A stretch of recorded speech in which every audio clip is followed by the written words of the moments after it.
हम पॉवर्टी रोज गिनते रहते हैं और पॉवर्टी बढ़ती है, कभी गिरती नहीं है। सड़कों में मुझे पॉवर्टी उतनी नजर आती है जितने इकोनॉमिस्ट पेश करते हैं। तो क्या पॉवर्टी में मॉरल हैजर्ड प्रॉब्लम है कि हम बार बार पॉवर्टी गिनते हैं क्योंकि हम अपना सोशलिस्ट एजेंडा बढ़ाना चाहते हैं? अगर आप एक्सपोर्ट्स बढ़ाने, you have to look at your imports. 35% of our imports was fuel. Now this is very high. India का yes it is, but India again has a very high वही export-import linkages. They have become the largest exporter of refined oil products in the world. Is it the government's job to look at imports and exports?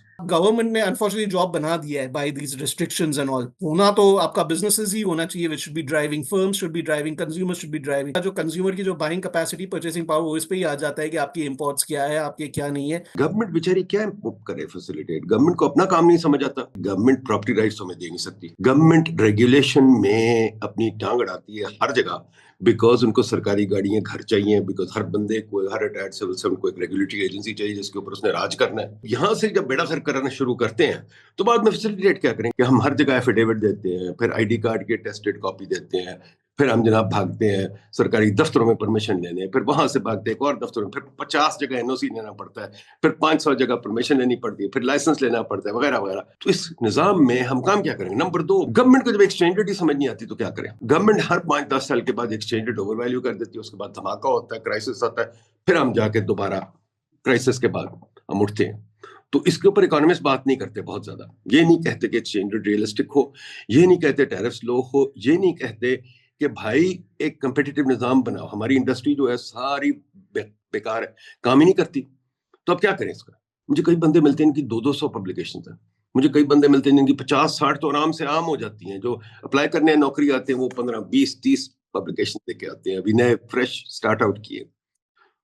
तो क्या publication में हम believe कर सकते हैं? Number 1। और number 2, जो इतनी थोक से पब्लिकेशन होगी, इन सब में से मिला क्या है? कुछ मिला है जो ऐसा है जो हम कहेंगे हाँ भाई ये बातें आई हैं? जैसे कि अगर मैं अमेरिका में देखता हूँ, पॉल क्रूगमैन का जनाब काम है और बड़ा अच्छा काम है, फार्मा का है, सब बंदों का है, बड़े बंदों का काम है, और वो चलते हैं all the way from micro to macro to finance to institutions, this to that.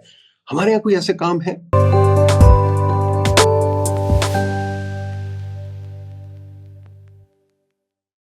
Welcome to Sia conversations जी। एज यू नो, हम कोशिश करते हैं सिया में socio economic insights and analytics में कि we try and get the best of Pakistani thinkers and foreign thinkers to try and generate some sort of a knowledge of what economics is in Pakistan. Unfortunately, यहाँ economics ज़्यादा हमें समझ बूझ नहीं है, and we tend to think of economics as a trivial subject where all that's a matter of few numbers or probably running a few regressions and nothing else. But I think we have to get deeper into economics. So today I've got with me a professor of economics from IBA, Professor Adil Nakuda. He's a well-known economist. He writes in columns in newspapers, written professionally, articles, etc., etc. Now I think he's the chairman of the Economic Advisory Group. Economic Advisory Group is an informal group that has been set up by a bunch of Pakistani intellectuals, which is very good. We appreciate it. The more the merrier. We need a dialogue, and we should definitely have more people coming out and saying what they like. So Adil has recently put out a statement from the EAG, Economic Advisory Group, kind of outlining where Pakistan is and what needs to be done. So let's begin with Adil telling us ye kya EAG kya keh rahi hai, what is EAG and what is EAG saying, and we'll take it from there. Okay, so EAG is, so let's start with what EAG is about. So it was basically an informal group where we talk about, let's write about what the economic conditions are, and maybe the government will somehow listen to us and give them feedback on what is happening and what we think and what our opinion is. So it was an informal way just to give some advice to the government in what we thought would be the best way forward in some of the policies that they brought. And naturally, some of the policies we would do some criticism and say, okay, this is a better way to think about these issues and all that. So the idea here again is to have an independent group, which is basically we're not associated with anyone. We are just independent in that sense, and we take out press release from time to time. We also run this EAG associate program, which is run by my colleague Ahmed Pirzada, and he does a very good job in ensuring that students get some knowledge, right, on economics. The idea there is to bridge this gap, basically what is happening abroad in economics, like the economic thinking, have some courses about it and discuss and talk about, I guess, and tell the students that this is what is expected in like foreign maybe programs where he has an experience of. So that is our gist, I guess. The idea is to bring some sort of economic discussion as you are doing, right, out in the open, right? And we like doing that. So that's the idea. Think about what economic conditions we should be in rather than what we are in. So what is your latest communique saying? Our latest one was basically, this was an idea about looking at the import share. So one thing that usually, unfortunately, in Pakistan, we see we don't talk about imports as much as we should. We talk about exports, right? So imports का एक बड़ा linkage है exports के साथ. We need to, the two need to be basically aligned in that sense के अगर आप exports बढ़ाने, you have to look at your imports. हम imports की बात ही नहीं करते. Our general people perception यही है हमारी imports की कि it's a lot of consumer goods and consumer items. And general idea यही है कि imports हमारी inefficient है, we should stop and restrict that. But composition क्या है imports का? ये मेरा था, और हमने देखा ये था कि फ्यूल कॉम्पोजिशन बड़ा हाई है. तो इसमें एक डिस्कशन हुआ था कि फ्यूल कॉम्पोजिशन कहाँ दूसरी कंट्रीज का हाई है. Generally what we see in East Asia is that they have invested and through imports brought in the right technology which has led to their growth. तो आपकी जो इन्वेस्टमेंट्स एंड आपकी जो productive capacity की जो बात होती है वो जनरली आपसे लिंक्ड है. आपकी इंपोर्ट स्ट्रेटजी भी बड़ी इंपॉर्टेंट है उसमें. तो you have to have the right programmes. हम लोग products in this place in bringing into the country. हमारा unfortunately 35% of our imports was fuel. Now, this is very high. India, yes, it is. But India, again, has a very high export-import linkages. They have become the largest exporter of refined oil products in the world, overtaking Saudi Arabia now. तो ये एक बड़ा एक factor है इसमें. तो हमने यही देखना है कि इसमें ये जो हमारा था मेन जस्ट यही था, आइडिया ये था कि फ्यूल इंपोर्ट्स में हमारी बड़ी हाई डिपेंडेंसी. हमारी imports actually is driven by fuel, right, imports. और इसको हमने क्या करना है, कैसे हमने करना है, how do we bring in new technology, high intensive technology जो हमारी है, technology intensive imports. We need to bring that into the country so that our population takes advantage of that. वो सिर्फ about 6% of our total imports है, my technology intensive products. हमने ये देखा था World Bank के डेटा पे. और fuel की imports about वही 35%. So there's a big disparity. तो हम लोग import, जनरली हमारा क्वेश्चन ये आता है, ग्रोथ जब होती है imports बढ़ते हैं. imports क्यों बढ़ रहे हैं? बिकॉज हमारे फ्यूल की डिमांड बढ़ रही है उस टाइम पे और हमारा पे क्राइसिस आ रहा है. तो ये जो है कि इसको किस तरह चेंज करना, क्या करना, ये इस क्वेश्चन मार्क है. हमने ये क्वेश्चन ही रेज किया है. तो इसके हमारी काफी डिबेट्स है वगैरह कि पाकिस्तान का low energy base is one of the reasons. वो तो ऐसे ही ग्रो होगा जैसे आपकी demand for energy increases as your economy grows, right. तो वो एक फिर आपका वापस आपका शेयर पे इफेक्ट आएगा वो. But the idea again is कि इंपोर्ट्स, वी से कि इंपोर्ट्स बुरे नहीं है. इंपोर्ट्स को हमने करना क्या है, यूज करना है to make sure that we able to produce the exportable output and eventually grow. Productive capacity की जो बात है वो हमने करनी है. वो पाकिस्तान अनफॉर्चुनेटली हमारे पास इंडिजीनियस टेक्नोलॉजी ऐसी नहीं है कि हम वो रिप्लेस कर सके जो इंपोर्ट्स से. तो ये क्वेश्चन आ जाता है. But Adil Saab, I've got a question here. Ji. Is it the government's job to look at imports and exports? सो देखिए, गवर्नमेंट जॉब तो आप, गवर्नमेंट ने अनफॉर्चुनेटली जॉब बना दिया है by these restrictions and all. होना तो आपका बिजनेसेस ही होना चाहिए, which should be driving, firms should be driving, consumer should be driving. Ultimately क्या है, आपका जो कंज्यूमर की जो बाइंग कैपेसिटी, परचेसिंग पावर, वो इस पे ही आ जाता है कि आपकी इंपोर्ट्स क्या है, आपके क्या नहीं है. टेक्निकली वही है जो लोग, हमने एक्सपोर्ट कैसे करना है, एक्सपोर्ट पे आप अपॉर्चुनिटीज देंगे तो ही वो बिजनेसेस करेगी, राइट, इन दैट सेंस. तो क्वेश्चन ये आ जाता है कि गवर्नमेंट का काम क्या है. गवर्नमेंट का काम है फैसिलिटेट करना, राइट. बट फैसिलिटेशन में अगर आप देखेंगे तो अगर हम प्रोडक्टिव कैपेसिटी हमारी होगी तो हम फैसिलिटेट वही तरह से करेंगे कि इंपोर्ट्स हमारी वो चीज़ों में ग्रो हो जिसमें हमें ज़रूरत है, जो एक ग्रोइंग इकोनॉमी की ज़रूरत है, जैसे टेक्नोलॉजी की ज़रूरत है, राइट. एक टेक्नोलॉजी शॉर्टेज है and all that comes in. करना है. बिल्कुल मैं आपसे एग्री करता हूँ, गवर्नमेंट का काम फैसिलिटेट. बट मेरा ख्याल है कि ये हम गवर्नमेंट पे ज्यादा प्रेशर डाल रहे हैं. गवर्नमेंट बेचारी क्या करे फैसिलिटेट? गवर्नमेंट को अपना काम नहीं समझ आता. गवर्नमेंट, पहली चीज तो मुझे बताइए, गवर्नमेंट प्रॉपर्टी राइट्स हमें दे नहीं सकती. गवर्नमेंट रेगुलेशन में अपनी टांग अड़ाती है हर जगह, बिकॉज उनको सरकारी गाड़ियां घर चाहिए, बिकॉज हर बंदे को, हर रिटायर्ड सिविल सर्वेंट को एक रेगुलेटरी एजेंसी चाहिए जिसके ऊपर उसने राज करना है. तो वो यहां से जब बेड़ा गर्क कराना शुरू करते हैं तो बाद में फैसिलिटेट क्या करेंगे? फॉर एग्जाम्पल, एक छोटी सी गुजारिश आपसे पूछूं, टीडैप क्या चीज है? ईड ऐप का बस बेसिकली काम यही आई थिंक जनरली आपके के एक्सपोर्ट्स आपके बढ़ाने हैं और वो डेवलपमेंट, जैसे एक्सपोर्ट एक्सपोर्ट प्रमोशन ब्यूरो था ना एक जमाने में, नाम एक्चुअली वो था।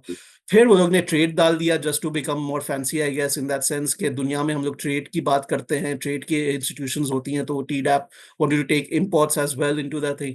But you are right about that कि टी डैप भी है, वो लोग ने नेशनल एक्सपोर्टर ट्रेनिंग प्रोग्राम किया था आईबीए के साथ, which is something in that sense कि हम कह सकते हैं, but again that should be done by the institutes as well, right, rather than the government itself. So question यही आ जाता है आपका, जो बिल्कुल ही सही इसमें पॉइंट है कि it should be the private sector and the institutes that actually lead a lot of these programs that unfortunately government wants to take over. So इसमें हमने यही है कैसे हमने करना है, तो ये ट्रेड ऑफ ही है, राइट। सो इसका यही बात है, तो ट्रेड में आप आ जाए, ट्रेड में आप गवर्नमेंट का एक्चुअल चार्ट ये है जी, बेसिकली मैंने एक ड्रॉ किया है डायग्राम जिसमें हॉरिजॉन्टल एक्सिस पे टाइम है, वर्टिकल एक्सिस पे डॉलर्स है, जी ठीक है। एक एक्सिस पे परसेंट ऑफ जीडीपी है, और एक लाइन जा रही है एक्सपोर्ट्स की जो परसेंट ऑफ जीडीपी में कांस्टेंट है, बढ़ ही नहीं रही ओवर द 30-40 इयर्स। और एक लाइन है डॉलर्स में जो ऊपर चली जा रही है, वो टीडैप का बजट है जी। तो क्या टीडैप की वैल्यूएशन ये नहीं है? टीडैप क्या कर रही है? क्या हमें कुछ एक्सपोर्ट को हेल्प कर रही है? वो या तो फिर आपके सामने आंसर तो बिल्कुल सामने ही है, हमारी अनफॉर्चुनेटली एक्सपोर्ट्स नहीं बढ़ी हैं, and I think that is where the problem is in that we have not been able to develop well. But this again comes up कि गवर्नमेंट का काम क्या है इसमें, मेरा भी यही क्वेश्चन एक आता था। तो जैसे मैं national exporter training program, so I was the one who was basically developing that, and one question वही आया था उसमें सामने, जो हमारे बात मैं यही बोलता था, गवर्नमेंट का काम आपको प्रोडक्ट डेवलपमेंट नहीं है, आपको ये नहीं कहना कि आप ये प्रोडक्ट में एक्सपोर्ट करेंगे, इस पे करें। आपको गवर्नमेंट से अगर कुछ काम है तो आपका यही है कि अगर आपका एलसी नहीं खुल रहा है, राइट, और आपका या आपका जो एक जैसे एक मुझे हनी एक्सपोर्टर एक आया मेरे पास और उसने कहा कि मैं कैसे एक्सपोर्ट करूं, मेरा प्रॉब्लम ये है कि जब मैं कंटेनर भेजता हूं बाहर, मुझे दुबई में मैंने भेजा एक कंटेनर, बड़ा ही अच्छा हनी प्रोडक्ट था मेरा, बड़ा ही वहाँ पे जब मैं स्मॉल अपने रिलेटिव्स के थ्रू भेजता था सूटकेस वगैरह में, तो बड़ा ही अच्छा चलता था एंड ऑल दैट। मुझे कंटेनर की डिमांड आई, मैंने भेजा, वो पोर्ट पे रुक गया। अब इसमें तो गवर्नमेंट नेचुरली गवर्नमेंट ने उसको इन्फॉर्मेशन ही नहीं दी है कि भाई तुम कैसे एक्सपोर्ट करोगे, क्या नहीं। तो ये इन्फॉर्मेशन का जो बात है, राइट, विद दिस के ये जो एसपीएस जो यूएई की है, आपके जो स्टैंडर्ड्स है, सर्टिफिकेशंस हैं, इन्फॉर्मेशन दैट इज वेयर, मतलब मैंने बोला गवर्नमेंट का काम ये अगर है तो ये इन्फॉर्मेशन आपको देना है कि ये जो इश्यूज हैं इसके हैं, राइट, कि आप एक्सपोर्ट नहीं कर सकते, वो फैसिलिटेशन की तरफ आ जाता है। गवर्नमेंट का काम ये, हम गवर्नमेंट से मांगते ही गलत हम लोग ये है ना कि we are asking the government कि हमने कौन सा प्रोडक्ट बनाना है। वो गवर्नमेंट को क्या पता आपके पास क्या कैपेबिलिटी, क्या कैपेसिटी इंडिविजुअल के पास है, कौन से प्रोडक्ट बनाने की, कौन से इंस्टीट्यूशन के पास है, नहीं, तो right. So in government, that sense फरादिल साहब, जो जी गवर्नमेंट और खास तौर पे हमारे इकोनॉमिस्ट भी, हमारे जी इकोनॉमिस्ट देखता हूँ कि रेगुलर सेक्टर पिकिंग कर रहे होते हैं। मैं अक्सर कहता हूँ भाई, जो फ्रीडमैन ने मुझे एक दफा कहा था कि भाई आपको अगर पैसे बनाने आते हो तो जाके बना के दिखाओ, बैठ के एडवाइस ना किसी को करो, ठीक है। अब हमारे इकोनॉमिस्ट भी कहते हैं नहीं जी एग्रीकल्चर में करो, नहीं फिर इस तरह करो, आम उगाओ, फिर नहीं ये करो। ये भी तो गलत बात है ना, गवर्नमेंट का तो ये काम नहीं, ना इकोनॉमिस्ट का ये काम है। पर मुझे ये बात बताइए, जो हमारी रेगुलेटरी निजाम है, मैं तो कहता हूं इन्फॉर्मेशन देने की कोई जरूरत नहीं, वो बंदे का बेवकूफी है अगर उसने दुबई के रूल्स नहीं चेक किए। दुबई के रूल तो अवेलेबल है, ठीक है। वो गवर्नमेंट पे क्या बात डाल रहा है, खुद करता चेक, वो भी सोचते हैं हमारे लोग।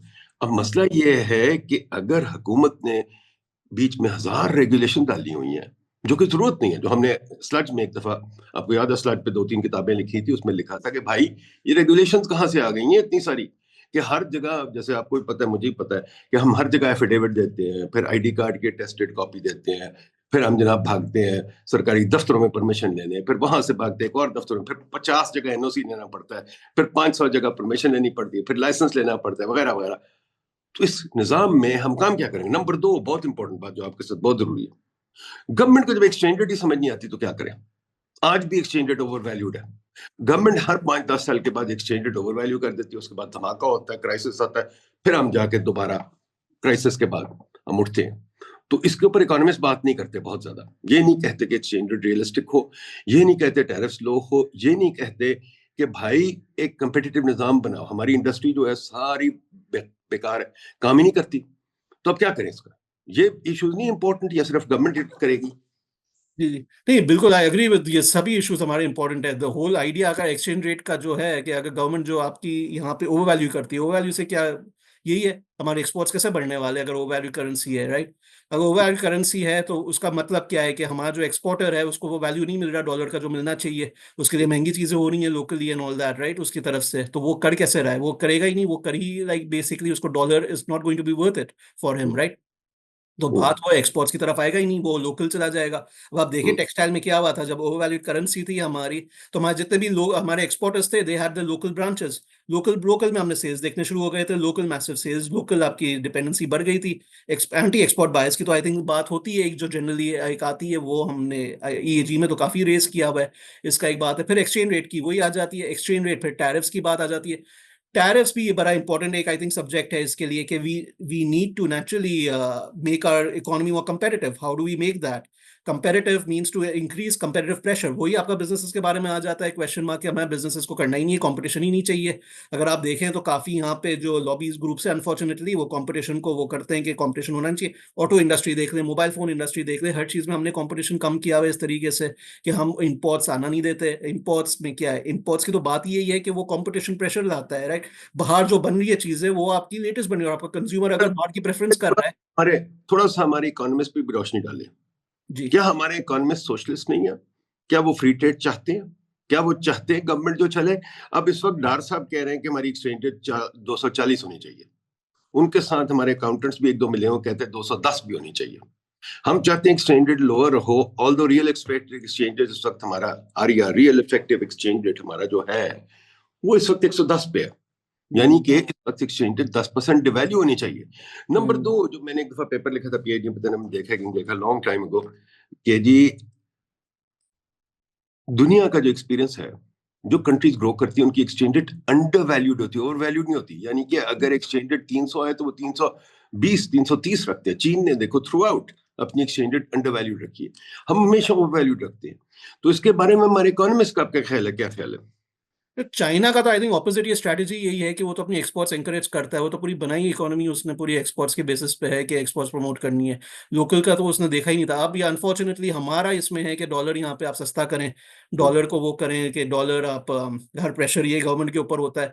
अब प्रॉब्लम क्या होता है इसमें जनरली, जो हम लोग स्पेक्यूलेटिव अटैक की यहाँ पे कोई बात ही नहीं करता है, राइट? अगर आप 210 पे लेके आ जाएंगे, रिजर्व आपके वो कर देंगे, आपने रिजर्व जितने यूज करने हैं 210 पे लेके आ जाएं, और फिर अगले दिन क्या होना है, स्पेकुलेशन होना है, वो 210 से आपके 2 साल में हो जाएगा 400 रुपये चला जाएगा, और फिर वही स्टोरी हो जाएगी, आईएमएफ के पास जाना पड़ेगा हमें, वही करना पड़ेगा, राइट चीजें। अब प्रॉब्लम यही है कि हमने जो रिजर्व है हमारे एक्यूमुलेट हम अगर कर नहीं सकते, हमारे इंपोर्ट कवर नहीं है, उसकी वजह से लो रहता है, स्पेकुलेशन रहती है लो रिजर्व की वजह से, और यही इशू है। अब आप दूसरा ये जो स्ट्रैटेजी है कि आप रिजर्व खत्म कर दे, लेकिन रुपये की फिर वैल्यू क्या है वर्ल्ड मार्केट में, कि वो रुपये क्यों आदमी कोई रखेगा अपने पास, राइट? अगर आप रिजर्व, तो आइडिया क्या है बेसिकली यही है कि रिजर्व एक्यूमुलेशन जब तक नहीं होगी, you can't, and the whole I think यही है कि आप अगर अप्रिशिएट करते रहेंगे करेंसी तो रिजर्व एक्यूमुलेशन पे अटैक कर रहे हैं, अनलेस अनटिल आपको कोई डॉलर दे जा रहा है फ्री ऑफ इकोनॉमिक्स बड़े चार्ज लॉ, वगैरह, बिल्कुल ठीक कह रहे फ्रेंडली हैं। गवर्नमेंट। में दो तीन प्रॉब्लम मुझे नजर आते हैं जो जी। हमारे इकोनॉमिस्ट के माइंडसेट के प्रॉब्लम है, जो जी। हुकूमत को गाइड करते हैं। हम कट्ठे होके कभी नहीं कहते कि भाई छोड़ दो ये सेक्टर पिकिंग, कि भाई छोड़ दो ये टैरिफ्स का निजाम। हमारे इकोनॉमिस्ट भाई जाके एफबीआर में बैठ कहते हैं टैरिफ पे और बढ़ा दो ताकि रेवेन्यू इकट्ठा हो। ठीक है, टैक्स भी लगाओ ताकि रेवेन्यू इकट्ठा हो। क्या हम्म। रेवेन्यू से इकोनॉमिक्स बढ़ती, इकोनॉमी बढ़ती है? नंबर दो, हमारे इकोनॉमिस्ट कहते हैं भाई रेगुलेशन बहुत जरूरी है, रेगुलेशन बहुत जरूरी है और सोशल प्रोटेक्शन बहुत जरूरी है। We are anti market, are we not? Well generally आप ये देखें एंटी मार्केट ही हमारा अनफॉर्चुनेटली अप्रोच रहा है ओवर टाइम, और इसकी काफ़ी आप देखें तो सपोर्ट भी मिलता है काफ़ी लोगों से। तो वो तो एक इशू है ही आई थिंक। हमारा तो यही है कि एक पूरा मकसद यही है कि जो डिस्कशन हम लोग जो ईएजी के प्लेटफॉर्म से जो काफ़ी लेके आते हैं वो यही है, प्रो मार्केट है, प्रो कंपेटिटिवनेस है। तो आइडिया वही है, और पाकिस्तान में उसकी लैक थी तो हमने एक ईएजी बनाया था, राइट, इन दैट सेंस कि इस पे कुछ डिस्कशन हो, राइट? बट उसके लिए आई थिंक एक मैस थिंकिंग की भी जरूरत है। It just can't be a few individuals, वही है, out of like many who think this way. तो ये क्वेश्चन एक आ जाता है कि हाउ डू वी गेट, आप जैसे बात करते हैं डिबेट्स इस पे होनी चाहिए, आई थिंक ये काफी इंपॉर्टेंट है कि we should have this kind of a debate and discussion on these topics. तो यही है कि I would say that in that regard. तो तो ये बताइए, जो मैं जी। देखता हूँ हमारे यहाँ बहुत कॉन्फ्रेंसेस होती हैं, आपने भी आईबीए में कॉन्फ्रेंस कराई जी। थी, मैं भी पीआईडी में कराता रहा हूँ और भी कराता हूँ ये ऐसी जी। डिबेट्स। क्या आपको लगता है हमारी इकोनॉमिक्स प्रोफेशन में कोई सैनिटी आ रही है, कोई डिस्कशन है, कोई थीसिस हैं जो हम पेश कर सकते हैं कि जी फलाने का थीसिस ये है, फलाने का थीसिस? मैं तो ये देखता हूँ एक ही थीसिस निकलता है कि जी बस एक तो बड़ा मजेदार बात, हम पॉवर्टी रोज गिनते रहते हैं और पॉवर्टी बढ़ती है, कभी गिरती नहीं है। सड़कों में मुझे पॉवर्टी उतनी नजर आती है जितने इकोनॉमिस्ट पेश करते हैं। तो क्या पॉवर्टी में मॉरल हैजर्ड प्रॉब्लम है कि हम बार बार पॉवर्टी गिनते हैं क्योंकि हम अपना सोशलिस्ट एजेंडा बढ़ाना चाहते हैं? कुड बी यही, I think you are right in that sense कि ये वेल इंडिविजुअली तो देखिए लोगों का तो यही है ना, अगर आप डेवलपमेंट इकोनॉमिस्ट हैं, आप डेवलपमेंट में काम कर रहे हैं, तो नेचुरली आप वही करेंगे जिसमें आपकी रेलेवेंस रहे, राइट? इन दैट सेंस तो development economist will talk about these topics. I think Pakistan में इशू यही है कि we have a very concentration हमारी इकोनॉमिक्स की, तो 2-3 टॉपिक उसमें ही है। डेवलपमेंट इकोनॉमिक्स हम देख लेते हैं काफी है, मैक्रो इकोनॉमिस्ट हैं, अनफॉर्चुनेटली ट्रेड इकोनॉमिस्ट जैसे हैं वो बहुत कम है, फिर हमारे पास दूसरे आजकल एनवायरमेंटल इकोनॉमिस्ट काफी आ रहे हैं। तो आई गेस वो जो डिमांड होती है जिसकी उसकी उसमें बनते हैं, फिर ऐसी बात होती है नेचुरली। तो वही है, एक मैक्रो साइड से ज्यादा सोच होती है रादर देन माइक्रो साइड, ये भी एक देखा है। वी डोंट जैसे आप बोलते हैं फर्म्स के, ये जैसे हम गवर्नमेंट लेवल पे ज्यादा बात कर लेते हैं कि गवर्नमेंट के इश्यूज ये हैं, मैक्रो साइड पे आई थिंक डेटा ईजी है टू गेट दैट। फिर इशू यही आ जाता है, इकोनॉमिस्ट अगर वो रिसर्च करना चाह रहा है उसके लिए डेटा बड़ा इंपॉर्टेंट है, या वो थियोरेटिकली करे। थियोरी अनफॉर्चुनेटली पाकिस्तान में हम लोग इतना करते नहीं है, डेटा पे ज्यादा काम करते हैं, एम्पेरिकल ज्यादा काम करते हैं। So what happens then is that we have this question कि we need firm level data, consumer level data, whatever it is, वो तो मिलता है बहुत मुश्किल से। गवर्नमेंट भी अनफॉर्चुनेटली ऐसा, आपका जो सीएमआई वगैरह का डेटा है वो कहाँ पे आपको पब्लिक इतना इजीली मिल जाता है, right? That's a challenge. World bank enterprise service का आप देख रहे हैं तो डेटा है फर्म लेवल पे, लेकिन वो भी अपडेट नहीं होता पाकिस्तान का, वो जनरली अदर कंट्रीज का मिल जाता है। पाकिस्तान के काफी स्लो उनके वेव्स हैं, काफी नंबर ऑफ वेव्स जो है काफी कम है। तो ये क्वेश्चन एक आ जाता है कि अल्टीमेटली आप स्टडी कैसे करेंगे? अगर इकोनॉमिस्ट को लेके आएंगे तो यू नीड, अगर आप करियर देखना चाह रहे हैं व्हाट्स एन इजी करियर, फिर आपने जो ईजीसी ने अपनी प्रमोशन रैंकिंग वगैरह लगा दी है कि वो एक इतने नंबर ऑफ पेपर्स करेगा तो ही जाके प्रमोट होगा, वरना वो जैसे भी है वो प्रमोशन उसको मिलेगी नहीं। So all these hmm. Questions come up. I think वो एक पर्सनल इंसेंटिव्स आ जाते हैं unfortunately, and I think that incentive structure needs to be changed अगर आपको ये करना है पूरा इसका। तो ये जब तक चेंज नहीं होगा तो वो इकोनॉमिस्ट को आप इंडिविजुअली तो ब्लेम हम नहीं कर सकते, नहीं, पर ये जो collectively we need to naturally make other fields more thing, more discussion। जैसे ट्रेड इकोनॉमिस्ट, आई वांट कि भाई ट्रेड इकोनॉमिस्ट ज्यादा आए, नेचुरली एक बात हो तो वो हम लोग बातें ज्यादा करेंगे इसके बारे में, राइट? तो इशू शायद पॉवर्टी से हट के ट्रेड की तरफ जाए, right? In that sense. But unfortunately हमारे आप कॉन्फ्रेंसेस भी देखें तो इसके ऊपर ज्यादा होती हैं, पॉवर्टी डेवलपमेंट के ऊपर ज्यादा होती हैं देन एनीथिंग एल्स। पर ये देखिए आपने दो बातें बड़ी अच्छी की, एक डेटा चाहिए, दूसरा एचईसी के रूल्स। हाँ तो ये बताइए, पहले इसको ले लेते हैं कि एचईसी के जो रूल्स हैं, जी। कहते हैं बहुत पब्लिकेशन हो गई। मुझे कई बंदे मिलते हैं इनकी 200 पब्लिकेशन है। मुझे कई बंदे मिलते हैं जिनकी 50-60 तो आराम से आम हो जाती हैं। जो अप्लाई करने नौकरी आते हैं वो 15-20-30 पब्लिकेशन लेके आते हैं, अभी नए फ्रेश स्टार्ट आउट किए। तो क्या पब्लिकेशन में हम बिलीव कर सकते हैं? नंबर एक। और नंबर दो, जो इतनी थोक से पब्लिकेशन होगी इन सब में से हमें मिला क्या है? कुछ मिला है जो ऐसा है जो हम कहेंगे हाँ भाई ये बातें आई हैं? जैसे कि अगर मैं अमेरिका में देखता हूँ, पॉल क्रूगमैन का जनाब काम है और बड़ा अच्छा काम है, फार्मा का है, सब बंदों का है, बड़े बंदों का काम है, और वो चलते हैं all the way from micro to macro to finance to institutions, this to that. हमारे यहाँ कोई ऐसे काम है? आई थिंक अनफॉर्चुनेटली यही आपकी बात आ जाती है ना, जो पब्लिकेशंस तो हमारे फोकस ही पब्लिकेशन पे है कि भाई 10 करने हैं। एचईसी ने स्टैंडर्ड लगा दिया है कि 10 अगर इतने नंबर्स हैं आप ये हो जाएंगे, आप वो। तो आपका अगर यही, तो that is where the problem I think comes up, as you have rightly identified. अब यूएसए में आप देख रहे हैं एक एग्जांपल बड़ा इसमें है कि आई नो पीपल देयर जिनकी कोई पब्लिकेशन इतनी नहीं थी, लेकिन वो एसोसिएट भी बन गए और प्रोफेसर भी बन गए विदाउट, हम्म, बिकॉज क्वालिटी पे था उनका काम। वही बात था कि दे, तो आई आस्क्ड, तो एक दफा मैं एक प्रोफेसर की, हम लोग वो रिसेंटली वो पब्लिकेशन में था, वो टाइम उसकी जो प्रमोशन पे था, उसकी पब्लिकेशन हम लोग देख रहे थे कि क्या वो बोले, वो टाइम सब वर्किंग पेपर्स थे उसके, hmm, but he got promoted. Base क्या था कि अगर उसकी पब्लिकेशन जब होंगी, और बिकॉज इट टेक्स टाइम, 5-6 साल लगते हैं अच्छी जर्नल में पब्लिश होना, तो वो डिपार्टमेंट को पता था कि ये पब्लिकेशन इसकी होगी और इसके पास जो काम ये कर रहा है ये इतना अच्छा कर रहा है कि इट्स गोना ऐड वैल्यू, और वही हुआ। He became an associate professor as soon as he published one paper, and professor उसके जब बाकी पब्लिश हो गए जो उसके लाइन में थे, स्ट्रीम लाइन में, and they all quality papers, right? In that sense. But it wasn't like a number के, एक नंबर के आपको यार 5 करने ही है या 10 करने हैं, 15 करने हैं, वो नंबर नहीं था, राइट? तो फिर इसमें बड़ा अभी फेवरेट, quality हम लोग का नेशनल सिस्टम लाना है यहाँ पे, बेसिकली किस तरह करेंगे कि आपके आइडेंटिफाई करेंगे क्वालिटी पे, राइट? एक मेरा बड़ा फेवरेट एग्जांपल है जी पॉल रोम, मेरा जी। Class fellow. मेरा उनके 3 या 4 पेपर्स हैं, और उसको नोबेल मिल गया। बिल्कुल। ठीक है ना। मतलब ये जरूरी नहीं कि ज्यादा पेपर। एक और बड़ा फेमस बंदा था, आपको याद होगा, 1990 का नोबेल प्राइज विनर, रोनाल्ड कोस। रोनाल्ड कोस की सारी जिंदगी 103 की उम्र मरा, पर मेरा ख्याल उसके 10 पेपर्स थे, तो उसको नोबेल मिल गया। एक और मेरा उस्ताद था रॉबर्ट लूकस, जिसके मेरे ख्याल चलो 20 पेपर होंगे, उसको नोबेल मिल गया। पॉइंट ये कि वो हर 4-5 साल के बाद शायद एक पेपर छापता था। अब यहाँ जो हाबड़ा पड़ा हुआ है पेपर्स का और उसमें से निकलता कुछ नहीं, ये क्या चक्कर है? Is there no peer review in Pakistan? वही आपका क्वेश्चन यही आ जाता है कि पीयर रिव्यू सिस्टम जो है हमारा कितना स्ट्रांग है। तो जनरली क्या होना चाहिए, जैसे यूएसए में होता है वो पीयर रिव्यू होता है, राइट, कि आपको पूछा जाता है, काफी लोगों से, स्टूडेंट्स से पूछा जाता है कि कैसे फैकल्टी है। फिर वो पूछा जाता है रिव्यू प्रोसेस में फैकल्टी अपने कोलीग्स को कि क्या पोटेंशियल आप देखते हैं इनका। फिर बाद में अपने वो जो फील्ड में जो एक्सपर्ट्स हैं उनका पूछा जाता है कि आपने इसको क्या सुना है, क्या आपने कभी इसका बारे में देखा है, राइट, कि ये जो वर्किंग पेपर्स जो हैं इसकी वैल्यू क्या है। या जब भी वो पब्लिकेशन पे नहीं देखते, वो बंदे की वो नेचुरली पोटेंशियल कैंडिडेट की वैल्यू देखते हैं। तो वही एक बात है, हम हमारे में वो अनफॉर्चुनेटली सिस्टम इस तरह का बना नहीं है, बिकॉज आई थिंक ये एक स्ट्रीमलाइन करनी है, द तो वो एक मोस्ट इशू हो जाता है। Important thing that I find is कि एक साइटेशन बड़ा कुछ डिटरमिन करती है। फॉर एग्जांपल पॉल रोमर का जो साइटेशन है, जो उसका एंडोजेनस ग्रोथ पे है, एक पेपर पे ही 2 जी पेपर साइटेशन है, वो इतनी ज्यादा है और उसके साथ नाम के साथ लिंक हो गया है। जैसे कि फॉर जी एग्जांपल बेकर का जो इकोनॉमिक्स ऑफ फैमिली है पेपर, जो उसका है वो बड़ा उसके साथ आइडेंटिफाई हो गया, कोई बड़ी चीजें नहीं है। रोनाल्ड कोस का प्रॉब्लम ऑफ सोशल कॉस्ट, अब हर स्टूडेंट को पता है प्रॉब्लम ऑफ सोशल कॉस्ट, उसको पढ़ता है ट्रांजैक्शन कॉस्ट इकोनॉमी विलियमसन की। हमारे यहाँ ये चीज तो है ही नहीं, बिकॉज हम लोग एज अ प्रोफेशन हम एक दूसरे की कदर नहीं करते। हम अगर साइट बिल्कुल। करते वर्ल्ड बैंक या गोरे को साइट करती है, क्या you regard that as a factor कि नहीं?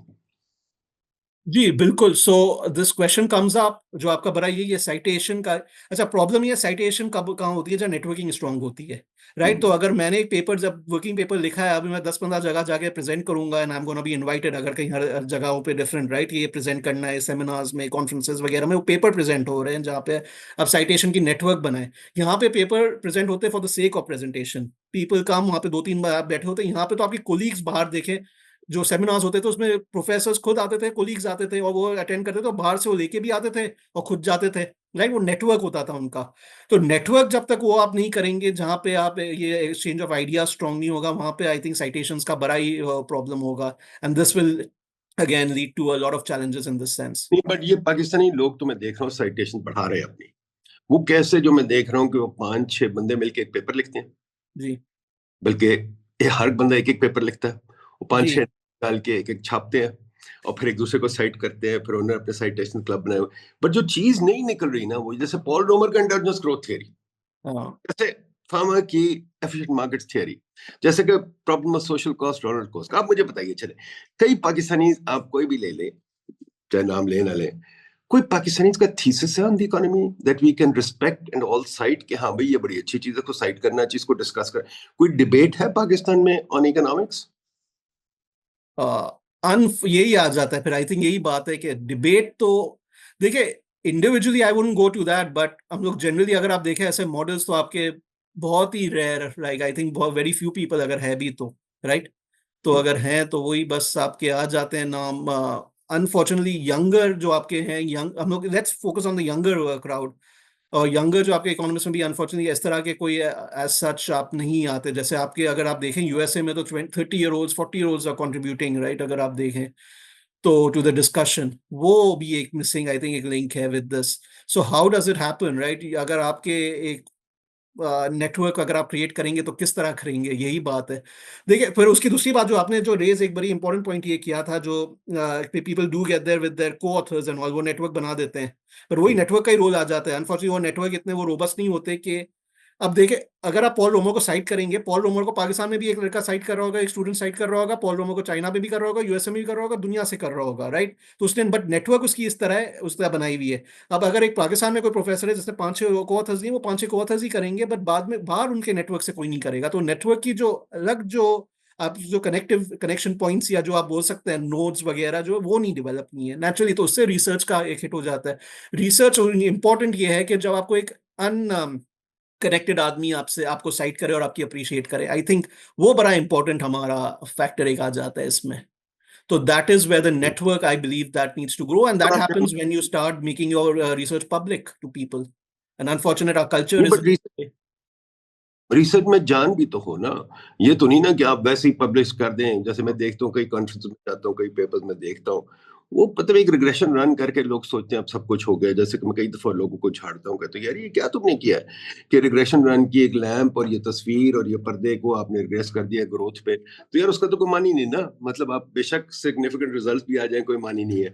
तो एक जी रिग्रेशन भी तो हम तमाशा बन गया। आपने एक बात कही थी डेटा पे कि डेटा नहीं है। जी मैं तो सोचता डेटा बहुत है, हमें क्यों डेटा चाहिए और क्या डेटा चाहिए, क्या करेंगे अगर नया डेटा मिल भी जाए। अगर आपको फर्म लेवल डेटा मिल जाए, कंज्यूमर लेवल डेटा मिल जाए, हम क्या, हमारे हाइपोथेसिस क्या है?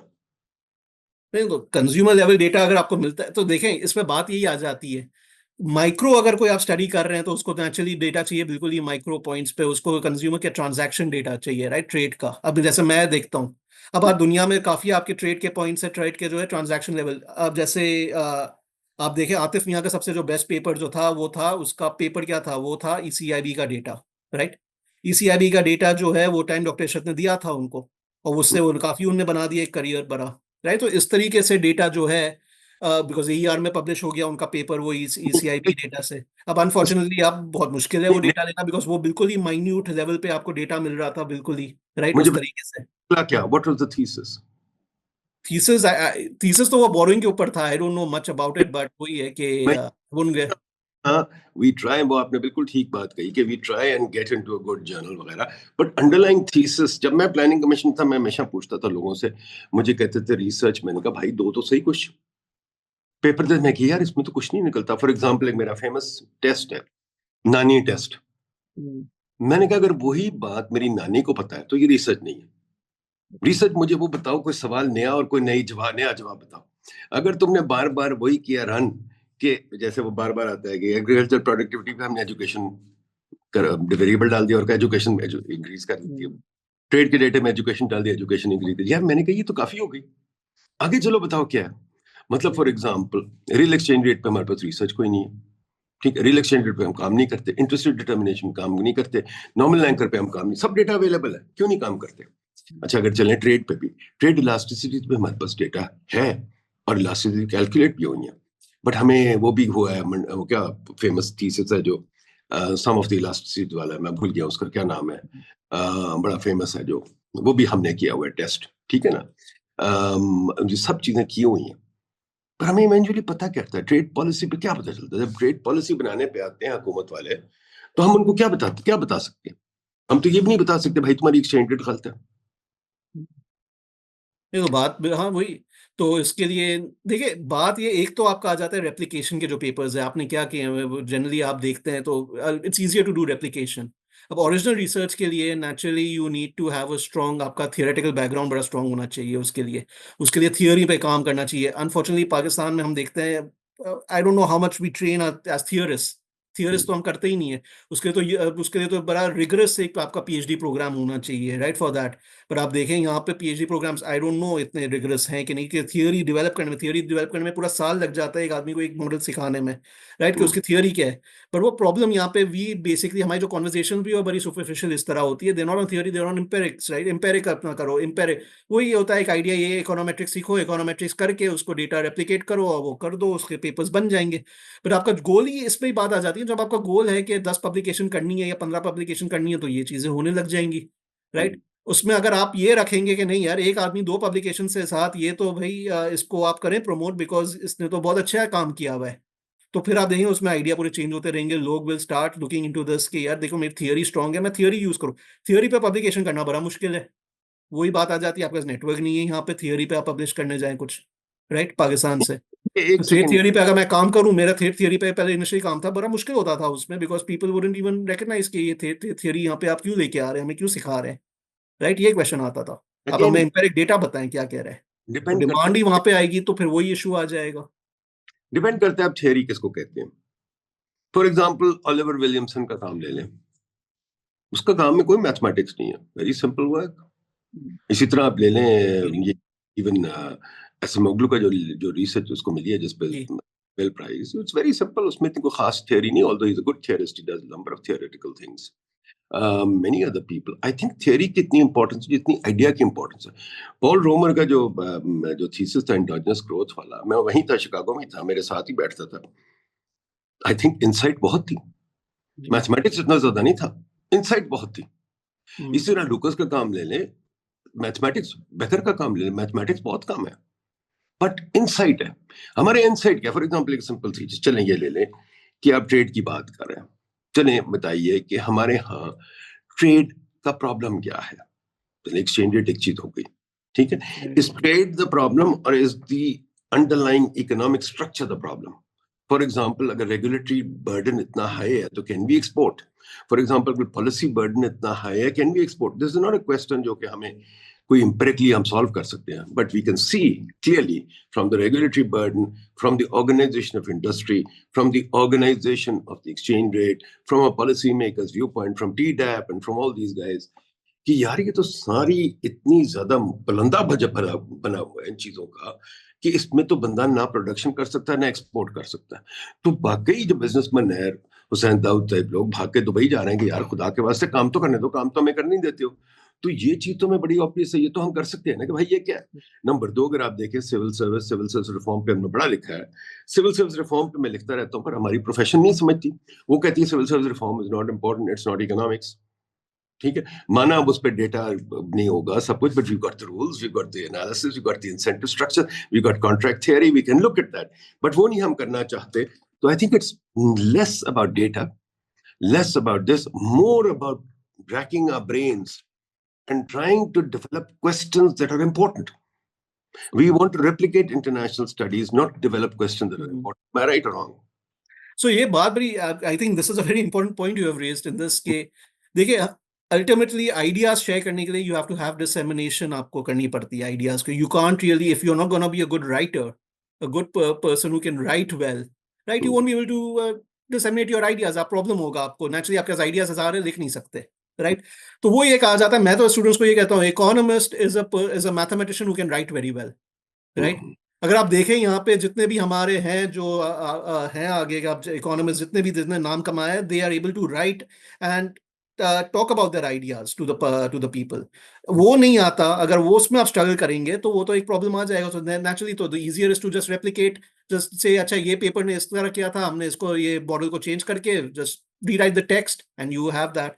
वो dissemination जो है वो फिर नहीं आती unfortunately, right? Because अगर आपकी writing skills and all that पे आप काम नहीं करेंगे, तो वो बड़ा important है कि writing skills पे आप काम करेंगे तो develop करेंगे तो disseminate करेंगे, ideas बनाएंगे.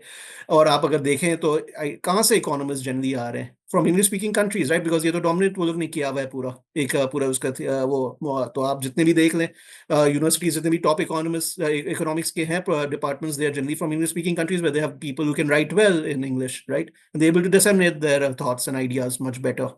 तो ये कहा जाता है पूरा इसमें आइडिया. आई थिंक पूरा स्टूडेंट्स को यही हमने इस पे करना है कि आप मैथ स्किल्स तो इंप्रूव करें लेकिन साथ में राइटिंग स्किल्स भी करें. तो उसमें एक क्वेश्चन आ जाता है. फिर दूसरी बात आपने जो रेगुलेटरी बर्डन की थी, ये तो आई थिंक बड़ी इंपॉर्टेंट एक चीज़ है. तो ट्रेड पे वापस आ जाते हैं. ट्रेड पे हमारा क्यों नहीं होता? बिकॉज नेचुरली हर चीज़ में रेगुलेशन है. आप एक छोटा सा बिजनेस खोलें, आपको उसमें कितने वो बैंक से डॉक्यूमेंट साइन कराने होते हैं, राइट? वो तो आपको दिन रात चला जाता है. एलसी एक साइन कराने के लिए आपको 10 दफा बैंक जाना पड़ता था एक टाइम पे. PSW ने थोड़ा इजी किया है, लेकिन फिर भी बाकी चीजें भी है, प्रॉब्लम्स है, राइट? ट्रेड करने के लिए आपको पता नहीं है कंटेनर में क्या आ रहा है क्या नहीं आ रहा, कस्टम्स वाले कुछ और तंग कर रहे हैं. और आपको क्वालिटी सर्टिफिकेशंस की जब बात आती है, अच्छा इसमें रेगुलेशन में भी चीजें आ जाती हैं. अब एक रेगुलेशन जो यूरोप चाहता है वो वाले हमारे होते हैं जो क्वालिटी और सर्टिफिकेशंस की जो बात करते हैं, वे वी बेसिकली से कि प्रोडक्ट जो पाकिस्तान में है, it has to follow certain standard. Internationally आप सर्टिफाई करें अपने आप को. It's not burden at that time, because अगर आपका benefit is a lot higher, right, आप एक्सपोर्ट कर सकते हैं because you have got international certifications. आपने ISO 9000 किया हुआ है, आपने ये सब सर्टिफिकेशंस किए हुए हैं, तो नेचुरली आपके लिए बूस्ट होगा, एक एक्सपोर्ट आएगा. उसके लिए certifications, certified firms do produce well and are more productive, right? ये भी काफी एक चीज का आ गया.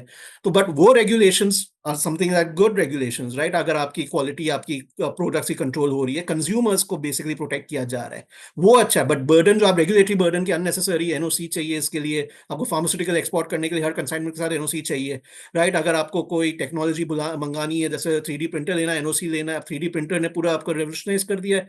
आपके सर्विस इंडस्ट्रीज में काफी रेवोल्यूशनाइज करे, जैसे डेंटिस्ट्री वगैरह जो है काफी चेंज हो गया है, राइट। पहले जो 1 हफ्ता लगता था इम्प्लांट करने के लिए, वो अब आपको चंद घंटों में हो जाता है with this 3D printers and all.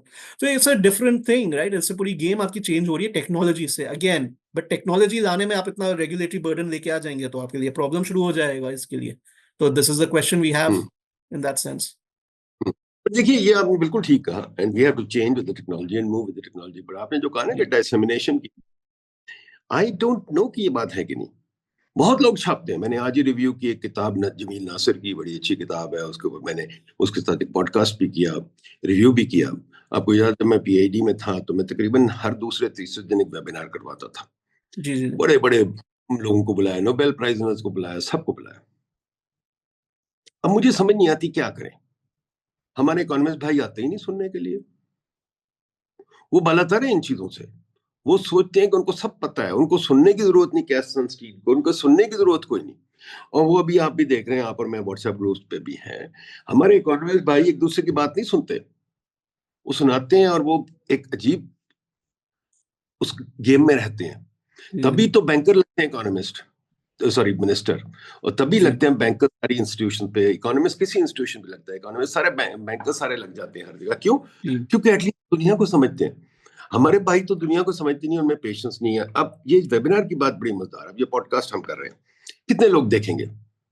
मैं हैरान हूं कि जब मैं पॉडकास्ट करता हूं, ये चीजें छापता हूं, तो बहुत से बहुत 1000 लोग देख लेते हैं, कई कई 3000 देख लेते हैं। कई इधर बड़े नाम हो, कैसर बंगाली हो या शब्बर जैदी हो, तो 30,000 पे चल जाते हैं। बट अगर आप डिनोमिनेटर देखें, वो 2.5 करोड़, क्या कितने करोड़ है? 25 crore. 25 crore is figure as opposed to 1000, 1500। हमारी यूनिवर्सिटी में मेरा ख्याल 10,000 प्रोफेसर होंगे इकोनॉमिक्स के। वो क्यों नहीं ये बातें सुनते? क्या उनके पास टाइम नहीं है या उनका इंटरेस्ट नहीं है? बिल्कुल आपकी बात I think in that sense बड़ी। पहले एक चीज आ जाती है, आई थिंक टीचिंग पे ज्यादा वही ओवरवर्क्ड है, राइट, इन दैट सेंस पर कि टीचिंग को हमने अब में तो काफी उनके दिया साथ हुआ है, और रिसर्च के भी तो हमने स्ट्रीमलाइन किया हुआ है, where may be the research we don't need to create networks. मुझे आपकी बात सुनने की जरूरत ही नहीं है बिकॉज मेरा रिसर्च तो हो जाता है। बट पॉइंट ये ना आदिल साहब, टीचिंग में तो मैंने देखा उनके पास पुराने नोट्स हैं, कोई नए नोट्स नहीं होते, पुराने नोट्स से चल पढ़ा जाता रहे है होते काम हैं। उसमें।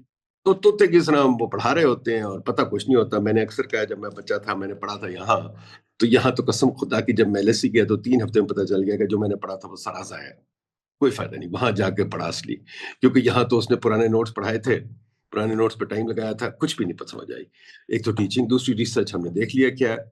पर जो एचईसी के रूल्स हैं, जो वैसे चीजें हैं, और हमारे लोगों में शौक भी नहीं है। मेरा ख्याल है most people become professors because they can't do anything else. शौक नहीं उनमें मुझे नजर आता, उनमें शौक नहीं नजर आता। They are not fired by the enthusiasm कि भाई मैं ट्रेड पे काम करूं तो फलाने ने क्या लिखा, फलाने ने क्या लिखा, या नया थीसिस क्या, नया हाइपोथेसिस क्या, वगैरह वगैरह, वो नहीं हम में है। तो जी क्या ये बात भी है कि नहीं? क्योंकि I find it very surprising. मैं आपको बात बताऊं, मैं जब शिकागो में पढ़ा था, आई टोल्ड यू, सारे मेरे प्रोफेसर थे, बेकर, लूकस वगैरह। गैरी बेकर ने अपनी वर्कशॉप हर ट्यूसडे को टिल हिज डेथ उसने रन किया। हर ट्यूसडे को बैठा होता था वहां। लोग उसकी वर्कशॉप में आने के लिए, प्रेजेंट करने के लिए बड़ा फख्र समझते थे, और वो आके बैठ के कहता था कि बोलो। वो कुछ नहीं बोलता था खुद, बहुत कम सवाल पूछता था, ये वो कभी कभी, बट वो सुनता था। और हर हफ्ते उसने बुलाए बंदे, बुलाए गए, लोगों ने वॉलंटियर किया, हम आगे करेंगे। वो आ गए, लोग बड़ी फख्र समझते थे कि एक्सेप्ट हो जाए। पर वहां बंदे भी जी 150 बैठे होते थे सुनने के लिए, बिकॉज उनका शौक था। हमारे यहाँ शौक क्यों नहीं है? शौक, ये तो भाई अनफॉर्चुनेटली आई थिंक यही बात आ जाती है। आप ये एक सवाल ये पूछ लें कितने लोग किताब पढ़ते हैं, राइट। तो हमारे पॉपुलेशन में वही एक क्वेश्चन आपका आपने काफी रेज किया है कि बुक रीडिंग ही नहीं है, कल्चर ही नहीं है, राइट। पढ़ते हैं। तो आप फिर वो कैसे आप डेवलप करेंगे? This is an interest that you would, we are more interested in the political discussions I guess more than economic discussions. अगर आप ये पॉलिटिक्स पे रख देते वेबिनार तो शायद आपको वो 30,000 हिट्स आराम से मिल जाते इस पे, राइट। इकोनॉमिक्स पे रख रहे हैं, आपको लोगों को इंटरेस्ट इतना नहीं है, राइट, जनरली इतनी बातों का। पर इसमें यस आप ये भी हो सकता है हमारा खुद का भी इसमें फॉल्ट है कि the way we have promoted economics, I guess the discussion on economics is not very interesting. Because आप देखें तो अगर इकोनॉमिक्स में हमारे लोकल चैनल्स भी इकोनॉमिक्स पे कितनी ज्यादा बात करती हैं, बहुत ही कम होते हैं कॉन्वर्सेशन। वो फाइनेंस पे होते हैं, इकोनॉमिक्स पे ज्यादा कम ही होते हैं, राइट। हम्म, एक दो शो हो जाते हैं साल में जो इकोनॉमिक्स पे ही होते हैं, लेकिन वो भी आपके दूसरे ही आपके फाइनेंशियल या अकाउंटेंट्स वगैरह ज्यादा उसमें, अनफॉर्चुनेटली इकोनॉमिक्स के जो रोल है वो बड़ा कम है। तो I think as a profession we have failed in that sense, you are absolutely right, कि हम वो प्रमोट नहीं कर पाते हमारे अपने आप को, हालांकि we should be at the forefront when it comes, specially in a country जो 26 दफा या 25 दफा IMF के पास जाता है और जाने वाला है, राइट, इन दैट। तो यही है। IMF के प्रोग्राम पे देख लें, जी मुझे तो इकोनॉमिक्स से कोई अच्छी क्रिटिसिज्म नजर नहीं आती, बड़ी प्यूराइल इन बचपना क्रिटिसिज्म होती, कोई अच्छी क्रिटिसिज्म नहीं नजर नहीं आती। और मैं देखा जब टीवी शोज पे आप भी जाते हैं, मैं भी जाता हूँ, सब जाते हैं, तो मैंने टीवी शो से अक्सर ये कहा है कि भाई आप मेरे से जो सवाल पूछ रहे हैं पिछली बारी भी पूछा था, आपने मेरा जवाब नहीं सुना।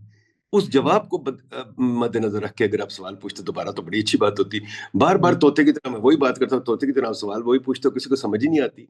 कॉन्फ्रेंस में जाता हूँ वहां भी यही होता है, लोग तोते की तरह बात कर रहे हैं, बट वो जो है कि पिछली कॉन्फ्रेंस में क्या बात हुई थी उससे आगे चलें, वो नहीं जी हमारे पास।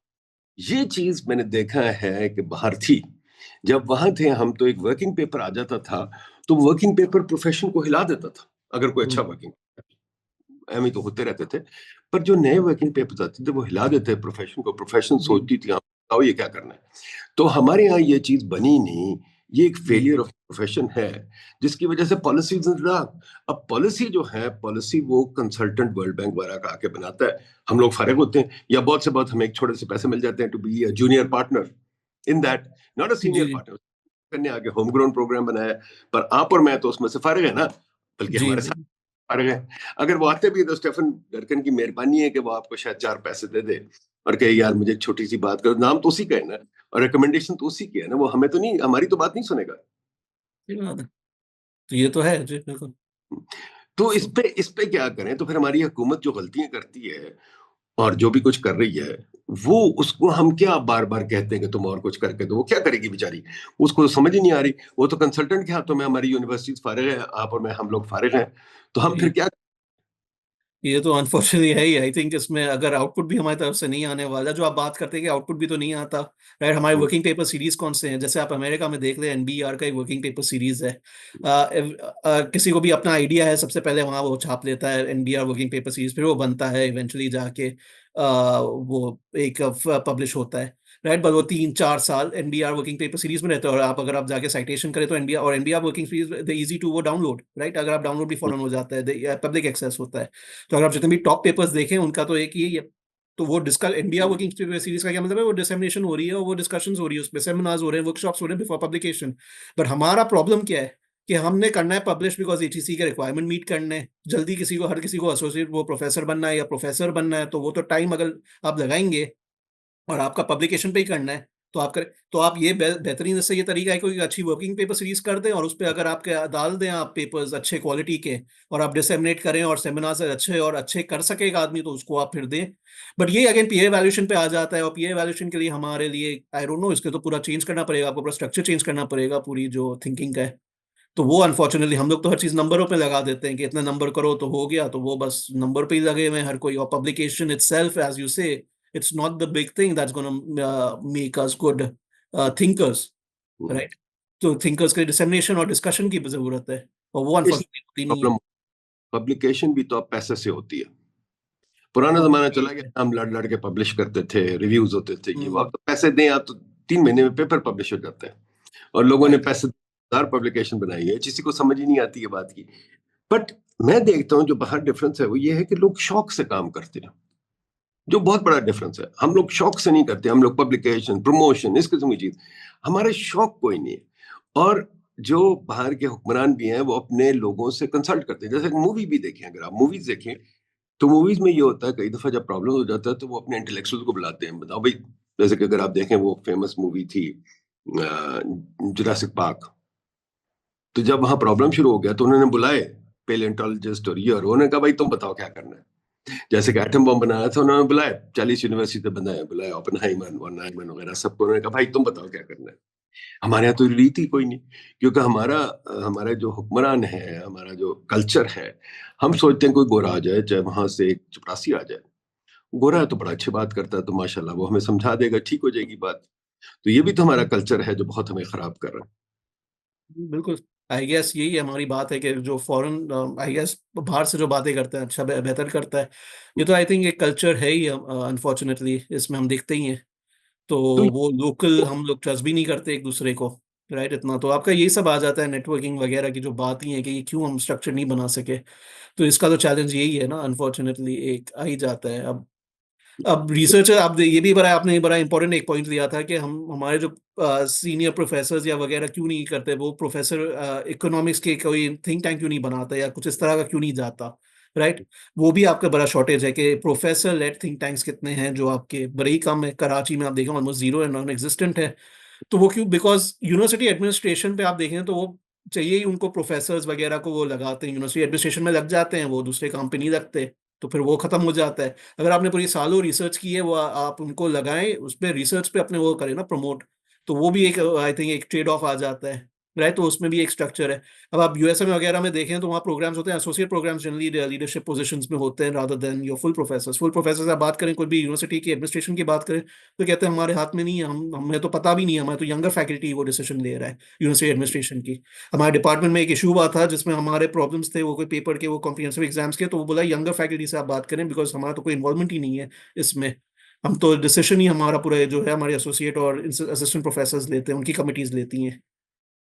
तो जो डिपार्टमेंट के जो भी स्ट्रैटेजीज है उसमें, तो आइडिया जब यही, अनफॉर्चुनेटली हम लोग उसमें भी चले जाते हैं, एडमिनिस्ट्रेशन की तरफ ज्यादा चले जाते हैं, और यही प्रॉब्लम एक आ जाता है।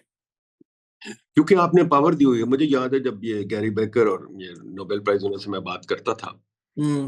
वो चेयरमैन ऑफ डिपार्टमेंट नहीं लगना चाहते थे। बिल्कुल। रजिस्ट्रार तो सवाल ही नहीं पैदा होता, वाइस प्रेसिडेंट ऑफ यूनिवर्सिटी वो नहीं लगना चाहते थे। मैंने कई दफा उनसे बात की, मैंने आईएमएफ के में बुलाने की कोशिश की, पॉल रोमर को फॉर एग्जांपल डायरेक्टली। उसने मुझे कहा नहीं भाई नहीं, तुम मेरा टाइम जाया करोगे। मैं कहा यार 2 हफ्ते के लिए आ जाओ, बड़े पैसे दूंगा। कहते नहीं नहीं नहीं नहीं, पैसे मेरे पास पड़े हैं, तुम्हें पता है मैं किस गेम में हूँ, मैंने टाइम हम्म। नहीं जाया करना तुम्हारे साथ। आईएमएफ बड़ी बिल्कुल। इस जगह है, पैसे भी अच्छे हैं सब कुछ। तो उसने रिफ्यूज कर दिया, क्योंकि उसकी एक बुकत है, एक लेवल है। जी। हमारे वो चीज है ही नहीं। अब देखें जेफरी सैक्स माशाल्लाह बहुत बड़ा इकोनॉमिस्ट है, पर उसने देखें क्या अमेरिकन गवर्नमेंट को वक्ता डाला हुआ है इस वक्त। He is become a hmm. Public intellectual, is bigger than an economist. हमारे यहाँ ये चीज हो ही नहीं सकती, बिकॉज हम इकोनॉमिस्ट जो हैं, पता नहीं हमें किस मोल्ड में डाल दिया गया है छोटे छोटे लेवल पे, कि हम बड़ी बात कर ही नहीं सकते, और अगर करते हैं तो हम एक दूसरे से घबराते हैं, और फिर जेलसीज हैं, फिर वो है, तो we are not really connected in a network, which is very very strange. तो आखिर में आदिल साहब ये बताइए जी। कि अब इस मिलियू में आपको कोई होप नजर आ रहा है? Are you confident? इसमें। और इसके साथ एक और चीज, जी। ये जो सारी हमने बातें की, are they not subjects of research? हमारी प्रोफेशन इन सब्जेक्ट पे क्यों नहीं बात करती? क्यों नहीं इन सब्जेक्ट्स पे जोर लगाती? After institutional economics a very important subject, of उसको कोर्स। 3-4 बेल्स मिल चुके हैं। हम क्यों नहीं इन चीजों पे बात करते? क्यों नहीं डेवलप करते कि हमारा इंस्टीट्यूशनल फ्रेमवर्क इतना गंदा है? Even IMF is coming in assessing a governance framework, पर हमारे इकोनॉमिस्ट इस पे साइलेंट है। यही आई थिंक वही आ जाता है बात, अनफॉर्चुनेट तो यही है कि हाउ आपका रिजल्ट क्या है, एंड रिजल्ट क्या है, राइट? इवेंचुअली यहाँ पे क्या आपको what gets you basically. So individually पे आप देखेंगे तो यही अल्टीमेटली यही देखना है कि एक इंडिविजुअल अगर इंस्टीट्यूशनल इकोनॉमिक्स में आता है, जो है मेरे कोलीग्स हैं इंस्टीट्यूशनल इकोनॉमिक्स में यहाँ पे काम करते हैं और अच्छा काम कर रहे हैं, बट वही एक बात में इवेंचुअली आ जाता है कि उनका गोल क्या है। अगर आप मैथ्स, अगर आप ज्यादा लोगों को लेके आएंगे तो if it's not easy to get, ultimately आपको क्या है, you want the top prize, right? Which is basically individually तो आपको प्रोफेसर प्रमोशन चाहिए एंड ऑल दैट। अगर वो सिस्टम है, और यहाँ पे देखे जाए पाकिस्तान में आप देखते हैं कि हर कोई मैक्रो इकोनॉमिक्स में पेपर लिख दो, ये डेप्रिसी उस पे लिख दो, ट्रेड डेफिसिट पे लिख दो, या उस पे लिख दो मैक्रो इकोनॉमिक्स पे, डेवलपमेंट इकोनॉमिक्स पे, उसमें आपको ज्यादा इजी मिल जाएगा। इकोनॉमेट्रिक्स रेप्लिकेशन कर दो, पेपर यहाँ पब्लिश हो जाएंगे और आपका काम हो जाएगा। तो फिर लोग इस तरह के चीजों में आएंगे ही नहीं जहां पे you have to basically push and well struggle for I guess more for your, because institutional economics वगैरह में वही theory की बात आ जाती है, you have to have अगर आप writing intensive लेके आओगे कोई पेपर जिसमें डेटा नहीं है बट राइटिंग इंटेंसिव है, तो you have to be strong in that thing, right? Writing आपकी स्किल्स अच्छी होनी चाहिए एंड ऑल दैट। तो उसमें रिस्क भी है, टाइम भी लगता है ज्यादा, मेहनत ज्यादा लगती है। तो शॉर्टकट क्या है वो लोग देखते हैं। तो आप देखें पेपर्स वगैरह देखें तो वो इकोनोमेट्रिक्स के फैंसी टूल्स डाले होते हैं, वो जैसे आपने ही कहा था, और सिग्निफिकेंट हो जाता है रिजल्ट, पब्लिश कर दें। अनफॉर्चुनेटली यही गेम है, तो इसमें काफी लोग इसमें ही लगे हुए होते हैं, तो हमारा इसमें ही प्रॉब्लम आ जाता है। आर यू ऑप्टिमिस्टिक और not? Optimistic, well, I've always been an optimistic in that sense. I wouldn't define myself as a pessimist. But that's just again me in that way. So hopefully things will improve. Somebody will listen to our podcast and say, अच्छा चले कुछ होता है, लेकिन we always hope कि कुछ ना कुछ हो जाए. इसलिए तो रह रहे हैं यहाँ पे. या अच्छा, तो होप तो ठीक, रहनी पड़ती है अनफॉर्चुनेटली. गुड कुछ यू ना गिव कुछ अच्छी चीजों के लिए, और होना चाहिए. आई डोंट नो, बट होना तो चाहिए. इस लोगों को करना तो चाहिए. हमारा तो फील्ड ही यही है, लोगों को बताना और करना. तो अगर हम ही पेसिमिस्टिक हो जाएंगे तो फिर हम कोई होप ही ना रखें. और लोग क्या करेंगे, अवाम क्या करेगी? बड़ी अच्छी आपने बात की कि बस होप रखें विदाउट रियलिटी, बट होप रखें. बिल्कुल ठीक है. I think that's all what we all do to survive. या आदिल साहब के हम इकोनॉमिस्ट कोई थीसिस, कोई डायलॉग, कोई इंफॉर्मेशन डेवलप कर सकते हैं जो हम कहें हाँ भाई this is important. For example जैसे मैं कोशिश करता रहता हूँ, रिफॉर्म एजेंडा बनाया, जी. कोई उसको नोट करता. जैसे हमने बात की सिटीज की डेवलपमेंट में, सिटीज आर वेरी, सिटीज का, आप कराची में रहते हैं, कराची क्या शहर है, क्या उसकी गवर्नेंस स्ट्रक्चर है, क्या उसका फाइनेंशियल स्ट्रक्चर है, क्या है. नंबर दो, लोकल गवर्नमेंट फॉर एग्जांपल, या सिविल सर्विस का जो निज़ाम है जो हर चीज को स्टाइफल करके बैठा हुआ है. These are all issues worth discussing. Number दो, जो पार्लियामेंट का फेलियर है, जुडिशरी का फेलियर है, failure of the constitution, they are all subjects for discussion, subjects for debate, and subjects for trying to understand where we are. But if we yes. scientists are not thinking about them, for example, like our debt dependence, our dependence on donors, not only for money but for ideas also. And donors get, there are no donors, there are lenders वो हमें पैसे देते हैं और बड़े महंगे देते हैं. हमें ये भी नहीं पता वर्ल्ड बैंक का इंटरेस्ट कॉस्ट क्या है, IMF का इंटरेस्ट कॉस्ट क्या है. हम सोचते हैं concessional financing, it really isn't. तो I think there are number of subjects that I can think of जो हमें सोचना चाहिए, बात करनी चाहिए. और कुछ लोगों ने किया, हमने किए, काफी कोशिश की है. बट द प्रोफेशन जो है वो इतनी बेहिस है कि I don't think they're really at a stage where they can understand the issues. They are so involved. For example, बहुत सारे लोग आर सीखने की कोशिश कर रहे हैं. मैं कहता हूँ आर क्यों सीख रहे हो? क्या हो जाएगा आर से? What will you achieve with R? ठीक है, वो ठीक और है, एज अ टूल, राइट? एक टूल एक तरीके से है कि चले आपने कर दिया एनालिसिस, अगर आपके पास कोई आइडियाज हैं, बिल्कुल हेल्प्स सही. You out in that sense Yeah, कि इंडिविजुअली कर दिए चीजें. but if you have some ideas क्या है पहले बताए ना. R आइडियाज टू करने it. in understanding judiciary. How will R help us understanding our exchange rate? How will R help us understanding how the civil service creates more and more regulation, destroys? How will वो R तो make us? Are का काम Excel में कर लें, अगर आपको बिल्कुल डेटा आपके पास है. It's just a way to make things fancier. मैंने तो दिखाया था चार्ट जो है TDAP वाली, वो तो चार्ट बड़ी सिंपल है, डेटे की भी जरूरत, वो क्लियर है कि एक्सपोर्ट जीडीपी रेशियो तो मैं आपको भी निकालता हूँ, है ही नहीं, बढ़ी नहीं कभी. TDAP का बजट का आज निकल आएगा कि TDAP का बजट बढ़ता रहा है. अब सिंपल इवैल्यूएशन आ गई, तो इसका फायदा क्या है भाई? जी. अच्छा, जो क्राइसिस है अभी, RER का डेटा जो है इज 110, तो एक्सटेंडेड ओवर वैल्यूड अगेन है. डॉक्टर साहब कह रहे 240 पे चली जाए. कोई इकोनॉमिस्ट चैलेंज नहीं कर रहा भाई ये क्या कर रहे हो? Who the hell are you to say this? How can you take it to 240? पहले डॉक्टर साहब ले गए थे and we had suffered. But we will continue to suffer because the economics profession does not push back. अगर आप देखें आजकल जो क्रुगमन लिख रहा है, Krugman is pushing back against Trump. वो बड़ा अच्छा कर रहा है. I think this is the role of the public intellectual, जो अमेरिका, ये Jeffrey Sachs is pushing back.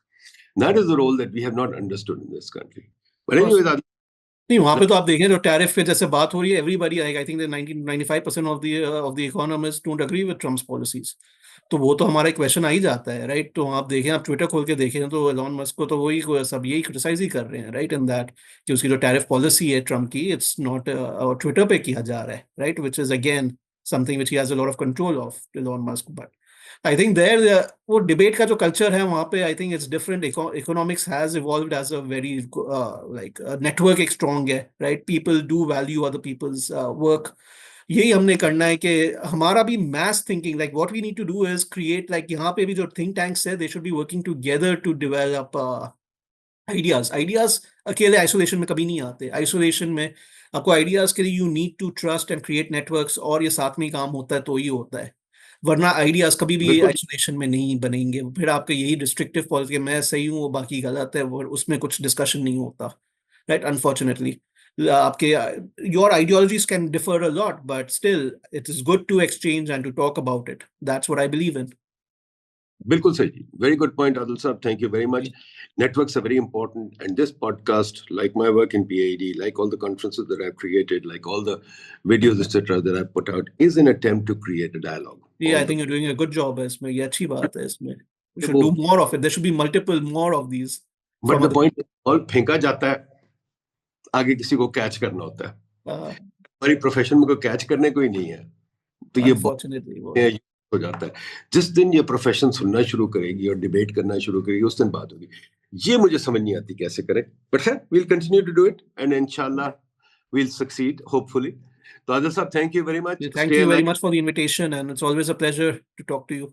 keep doing things, and we shall do this again inshallah. Sure, I want definitely. all of us to begin to talk. Anybody from IBA wants to do this with me, please Sure, बिल्कुल love to do this. ठीक है thank ji? you anytime. चलिए, Best. खुदा हाफिज़। Best.